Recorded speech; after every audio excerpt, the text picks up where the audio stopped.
मेरे प्यारे विद्यार्थियों, आपका हमारे YouTube चैनल द फुटान क्लासेज में स्वागत है। तो बच्चों, जैसा कि आप सब जानते हैं कि आपकी परीक्षाएं काफ़ी नज़दीक आने वाली हैं, तो आपके मन में बहुत सारे सवाल उठते होंगे कि किस चैप्टर से कितने प्रश्न आ सकते हैं, कितने नंबर के आ सकते हैं, या फिर किस तरीके से प्रश्न आ सकते हैं, है ना। तो अब आपको घबराने की कोई आवश्यकता नहीं है, क्योंकि हम आज आपको बताने वाले हैं त्रिविमीय ज्यामिति, जो चैप्टर नंबर 11 है हमारा। और वो यूपी बोर्ड चाहे हिंदी मीडियम हो चाहे इंग्लिश मीडियम हो, दोनों में सवाल सेम है, दोनों का उत्तर सेम है, सबका कॉन्सेप्ट सब कुछ सेम है। ठीक। तो अगर हम बात करें सवाल नंबर पहले की, तो पहली सवाल हमारे लिखिए कि यदि एक रेखा यक्स वाई जेड अक्ष के साथ क्रमशः 90 अंश, 135 अंश और 45 अंश के कोण बनाते हैं, तो इसकी दो कोसाइन बताइए ना। अब देखिए, मान लीजिए इसमें कि यल बराबर आपका दिया है काश 90 अंश, ठीक, यल 1 बराबर। इसी तरीके से यल 2 बराबर कितना दिया है, काश 135 अंश। काश 135 जोड़ सकते हैं काश 90 प्लस 45 में, ठीक। फिर दिया है 45 अंश, यानी यल 3 बराबर काश 45 अंश। अब देखिए, इसके लिए आपको मान याद होना चाहिए ना कि काश 90 अंश की मान कितना होता है, 0 हमारा होता है, इसकी वैल्यू 0 होती है।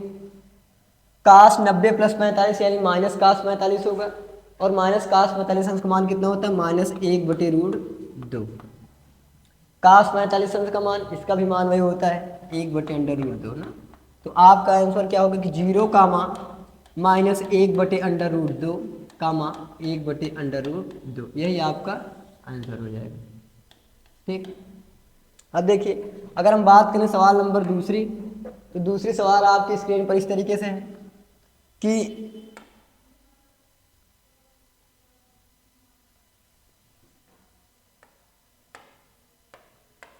एक रेखा की द्वि कोसाइन ज्ञात कीजिए जो निर्देशांकों के साथ समान कोण अंतरित करती है। यानी कि जो यल बराबर, यम बराबर, यन बराबर सब कुछ क्या है, सेम है ना।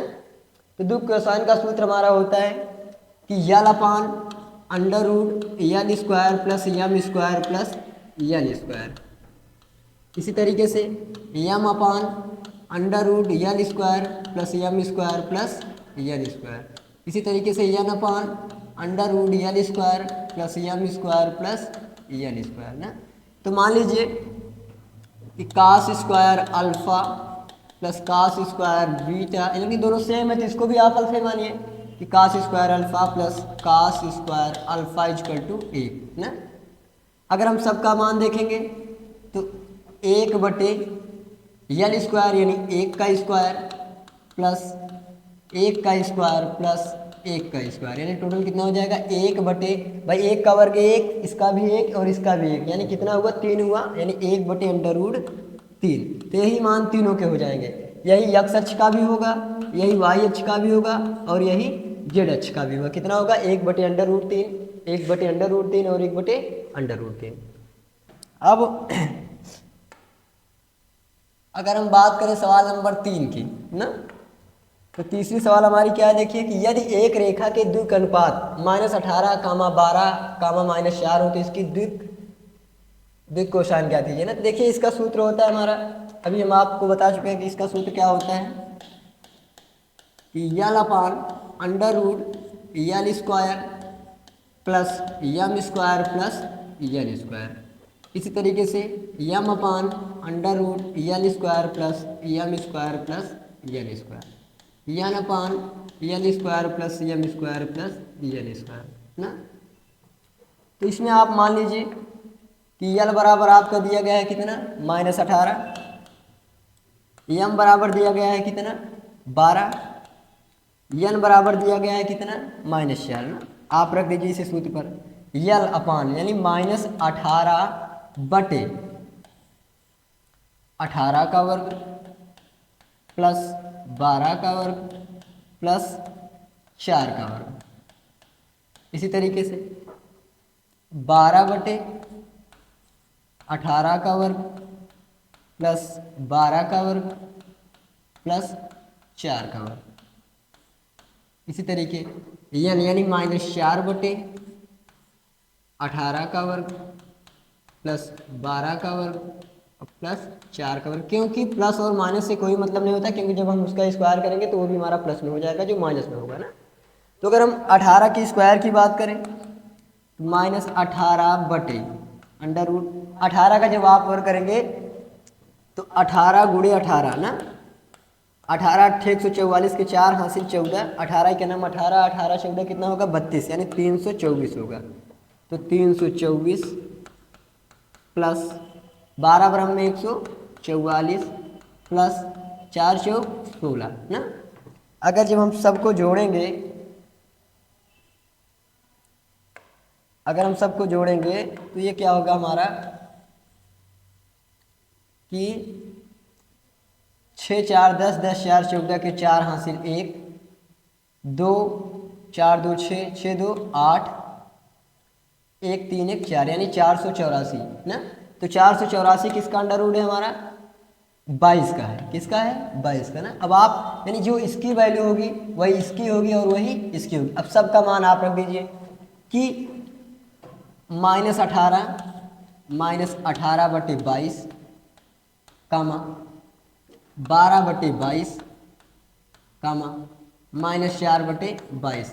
जब आप इसको इस तरीके से काट देंगे, 2 9 18, 11 दूनी 22, 2 6 12, 11 दूनी 22, 2 दूनी 4, 11 दूनी 22 ना। तो आपका आंसर क्या होगा कि -9/11 कामा 6/11 कामा -2/11।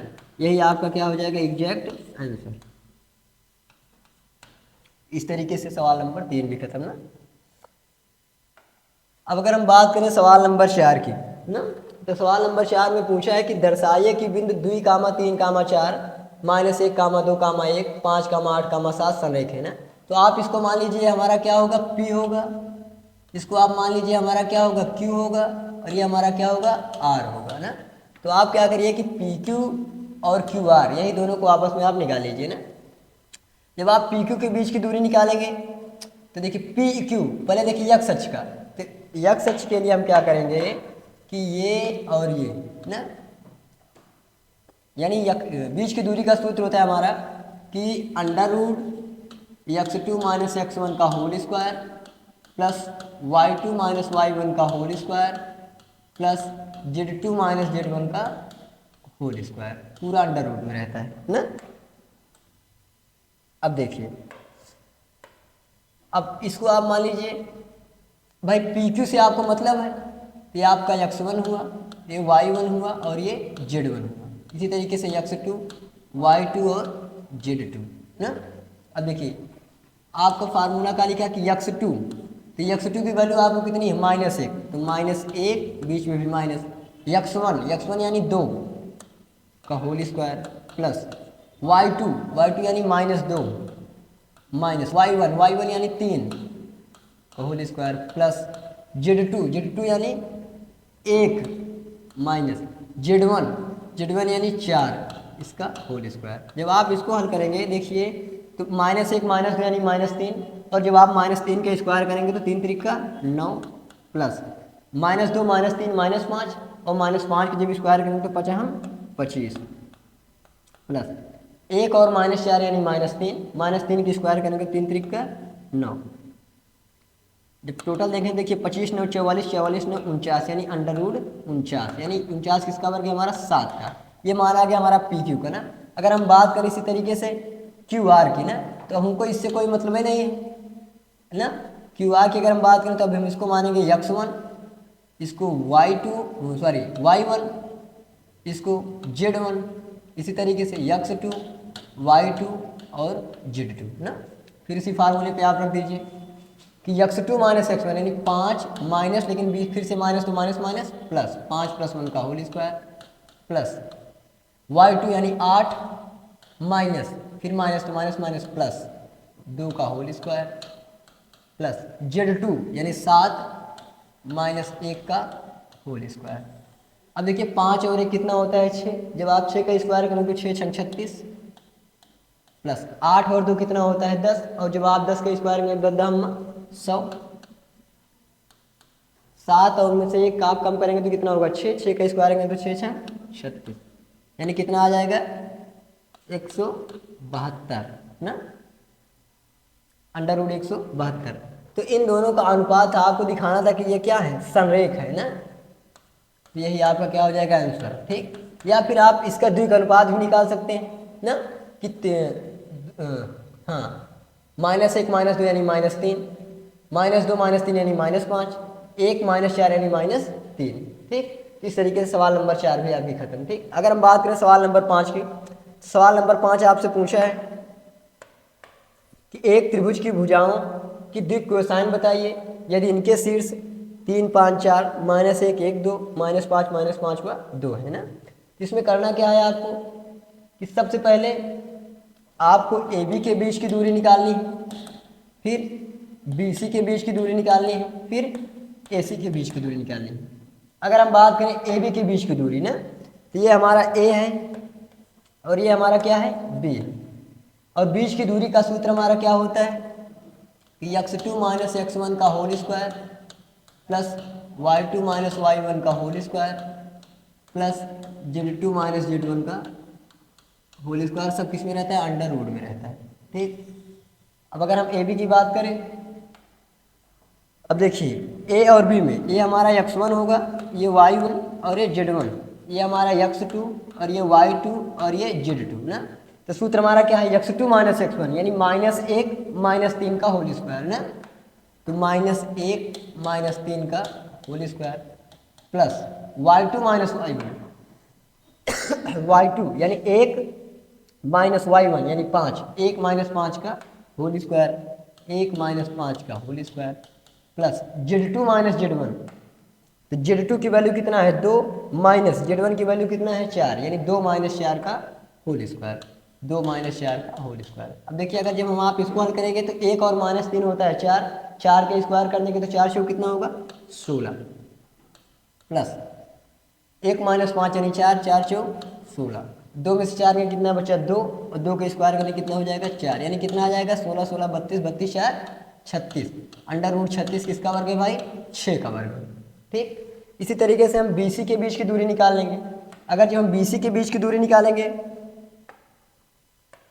तो देखिए अब बी और सी से मतलब है हमको आपको, ये हमारा x1 बन जाएगा, ये y1 ये z1, ये हमारा x2 और ये y2 और ये हमारा z2। तो x2 - x1 यानी -5 माइनस और ये माइनस प्लस यानी -5 + 1 का होल स्क्वायर, तो -5 + 1 का whole square plus y2 - y1 यानी -5 - 1 का होल स्क्वायर, तो -5 - 1 का whole square plus z2 - z1 यानी z2 इसका मतलब क्या हुआ -2 और -2 का होल स्क्वायर, -2 का होल स्क्वायर। अगर जब हम आप इसको हल करेंगे देखिए -5 और +1 यानी 4, और जब हम 4 का स्क्वायर करेंगे तो 4 से कितना हो जाएगा हमारा 16 प्लस -5 माइनस से कितना होगा हमारा -6 होगा, और जब हम 6 का स्क्वायर कर देंगे तो 6 6 36 प्लस -2 -2 4 ना, 4 का स्क्वायर कर देंगे तो 4 4 कितना होगा 16, 16 16 32 ना, अब 32 36 कितना होगा 68, अंडर रूट 68। इसी तरीके से अगर हम बात करें एसी के बीच की दूरी, तो हमको इससे और इससे मतलब है ना, इस वाले से कोई मतलब ही नहीं है, इसको भूल जाइए। सूत्र हमारा क्या होता है x2 - x1 यानी -5 - 3 का होल स्क्वायर, तो -5 - 3 का whole square plus y2 - y1 यानी -5 और -5 का होल स्क्वायर, -5 - 5 का whole square plus z2 - z1 यानी z2 यानी -2 - 4 का होल स्क्वायर ना, तो -2 - 4 का होल स्क्वायर। जब हम आप इसको हल करेंगे देखिए 5 3 कितना होता है 8 और 8 का वर्ग यानी 64 प्लस 5 5 10 10 दाम 100, 4 2 6 6 6 36, कहने का मतलब ये टोटल हो जाएगा हमारा √200, ठीक। अब हमको आपको करना क्या है कि सबकी द्विक कोसाइन ज्ञात करनी है ना, तो -1 -3 कितना होता है -4, तो -4/6 कामा 1 में से अगर आप 5 कम कर देंगे कितना होगा -4, हाँ तो -4/6 6। इसी तरीके से 2 में से आप 4 कम कर देंगे तो कितना होगा, -2 होगा। तो -2/6 ये हमारा कहा था, ए बी का था। अब बी सी का निकालना है तो कितना आया, √68 आया है ना। अब देखिए -5 + 1 है, इसका मतलब -4 होगा। तो -4/2√17, क्योंकि जब आप 68 को तोड़ेंगे तो ये हमारा 2√17 में बनेगा। ठीक, अब देखिए -5 -1 यानी -6, तो -6/2√17। इसी तरीके से -2 यानी -4, तो -4/2√17। ये किसका था भाई, बी सी का था ना, ये बी सी का था। अगर हम बात करें ए सी की फिर वही काम, -5 -3 यानी -8 बटे 200 है। अगर हम आप 200 को निकालेंगे √200 को ना, तो 200 काटेंगे तो हमारा 100 आएगा, 200 काटेंगे तो हमारा 50 आएगा, फिर 200 काटेंगे तो हमारा 5 आएगा, यानी 10√2 भी लिख सकते हैं ना। तो 10√2 कामा ऐसे -5 -5 यानी -10/10√2 कामा -2 -4 यानी -6/10√2। यही आपका क्या हो जाएगा, आंसर। ठीक, तो इस तरीके से आपकी प्रश्नावली 11.1 में 5 सवालें थी, पांचों पूरी तरीके से खत्म हो गए। ठीक, अब हम चर्चा करते हैं 11.2 पर। ठीक, तो दोस्तों अगर हम बात करें प्रश्नावली 11.2 की ना, तो इसमें सवाल नंबर पहले हमारी लिखी गई है कि 12/13 -3/13 -4/13 इतना इतना इतना ना वाली 3 रेखाएं परस्पर लंबवत हैं। अगर हम इसकी और इसकी बात करें, ये मान लीजिए हमारा ए है और हमारा क्या है, बी। ए और बी के बीच के अगर हम लंबवत ज्ञात करें ना, ए व बी के बीच के लंबवत ना, तो इसको हम देखिए कैसे, देखिए सूत्र क्या होता है हमारा, L1 L2 plus M1 M2 plus N1 N2 equal to 0। अगर बराबर 0 आ जाता है तब समझिए कि हमारा ये क्या है, लंबवत है ना। तो देखिए इसको मान लीजिए आप, हमारा क्या हुआ, L1 हुआ, ये आपका M1 हो गया, ये आपका N1 हो गया, ये आपका L2 M2 और N2 ना।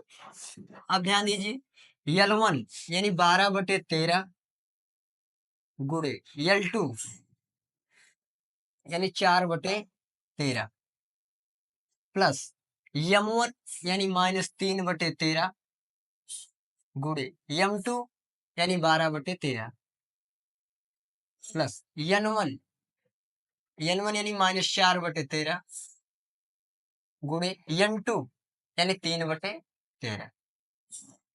अब अगर हम इसको हल करते हैं, देखिए वर्ष योग 48/169 प्लस है, लेकिन प्लस माइनस माइनस, बर तिहाई 36/169 माइनस 4 तिहाई 12/169। अब देखिए 48/169 माइनस, ये भी हमारा माइनस में और ये भी माइनस में, और दोनों का हर समान है ना। तो इसको और इसको हम क्या करेंगे, ऐड कर लेंगे। तो 36 12 कितना हुआ, 48, यानी 48/169 दोनों कट जाएगा, कितना आ जाएगा, 0, यानी 0 बराबर 0, अर्थात ये परस्पर क्या है, लंबवत है। इसी तरीके से आप बीसी के बीच का निकाल सकते हैं, फिर आप एसी के बीच का भी निकाल सकते हैं, लेकिन सबकी वैल्यू कितना आएगी, 0 आएगी। ठीक, अब सवाल नंबर दूसरी अगर हम बात करें, तो लिखा है दर्शाइए कि बिंदु 1 कामा -1 2 3 4 -2 से होकर जाने वाली रेखा इतने इतने से रेखा पर लंबवत है ना। इस पर लंबवत की बात कर रहा है। इसमें देखिए हमको आपको करना क्या है कि पहले हम ए बी का द्विक अनुपात निकालते हैं, किसका, ए बी का। तो अगर हम, ये हमारा ए है, हमारा क्या है, बी है, ए बी का द्विक अनुपात निकालना है तो 3 - 0 5 - 3 6 - 2। ठीक, अगर हम इसको हल करेंगे तो हमारा 3 ही होगा, कामा 5 - 3 यानी 2 होगा, कामा 6 - 2 कितना होगा हमारा, 4 होगा। इसी तरीके अगर हम सी डी का द्विक अनुपात निकालें ना, भाई ये हमारा सी डी का ही था, ए बी वाला हम ध्यान नहीं दिए। अब ए बी वाला देखिए, ए बी यानी 3 - 1 3 - 1 फिर 4 माइनस और माइनस बीच में है, माइनस माइनस प्लस, +1 -2 -2 -2 -2 ना, कितना हो जाएगा 3 1 यानी 2 4 1 5 -4 ना। तो हमने ए बी का द्विघात निकाल लिया और सी डी का निकाल लिया। अब दोनों को आपस में गुणा कर देना। इसको मान लीजिए L1 है हमारा, ये M1 है और ये हमारा N1 है। इसी तरीके से L2 M2 और N2 वही सूत्र L1 L2 plus M1 M2 plus N1 N2। तो L1 की वैल्यू कितना है 3, तो 3 गुणे L2 यानी 2 प्लस M1 M1 यानी 2 गुणे M2 यानी 5 प्लस N1 यानी 4 गुणे N2 यानी -4। अब देखिए 3 दूनी 6 प्लस 2 पंचे 10 माइनस प्लस माइनस -4 चौक 16। तो देखिए 16 - 16 बराबर क्या आ गया हमारा 0, अर्थात यही हमारा लंबवत है। अब अगर हम बात करें सवाल नंबर 3 की,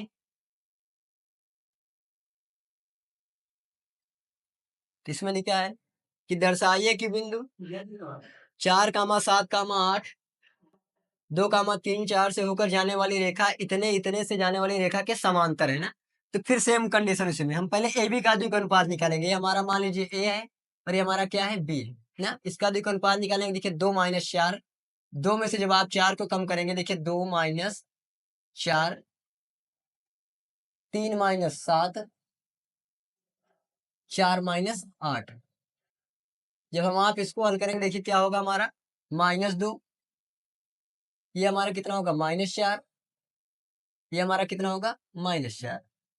इसी तरीके से हम सी डी का भी निकाल लेंगे। ठीक, जब हम सी डी का निकालेंगे तो -1 ना भाई 1 माइनस, लेकिन साथ में क्या मिला हमको माइनस, तो माइनस माइनस प्लस 1, फिर 2 माइनस, फिर से मिल गया माइनस, तो माइनस माइनस प्लस 2। इसी तरीके से 5 -1 5 -1 ना। ये हमारा कितना मिला देखिए 1 1 2 कामा 2 2 4 कामा 5 में से 1 4। और समांतर के लिए हमारा सूत्र क्या होता है कि A1/A2। इसको आप मान लीजिए A1 B1 C1 A2 B2 C2 ना। तो A1/A2 यानी -2/2 कामा -4/4 कामा C1/C2 यानी -4/4। तो सब आपस में क्या है समांतर है। यही आपका आंसर हो जाएगा। तो बिल्कुल आसान, इस तरीके से सवाल नंबर 3 आपकी जो थी बिल्कुल आसान थी। और इसी तरीके से आपकी जितने भी सवाल हैं सब बिल्कुल आसान है ना। देखिए सवाल नंबर 4 पर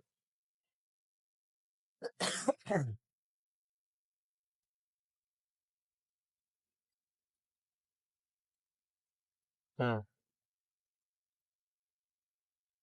सवाल नंबर 4 लिखा है कि 1 2 3 से गुजरने वाली रेखा का समीकरण ज्ञात कीजिए जो सदिश इतने इतने के समांतर हो ना। तो अगर 1 है इसका मतलब यहाँ पर आई कैप होगा, प्लस 2 है इसका मतलब 2 जे कैप होगा, प्लस 3 है इसका मतलब 3 के कैप होगा। ठीक, R1 वेक्टर तो हमने लिख लिया, साथ में क्या हमारा प्लस, फिर क्या है लेमडा बी वेक्टर। अब यहीं पर हम लेमडा लगा देंगे और बी वेक्टर को पूरी तरीके से लिख देंगे, यानी 3 आई कैप प्लस 2 जे कैप -2 के कैप। यही आपका क्या बन जाएगा आंसर। ठीक, तो 4 नंबर बिल्कुल आसान थी। अगर हम बात करें सवाल नंबर 5 की ना,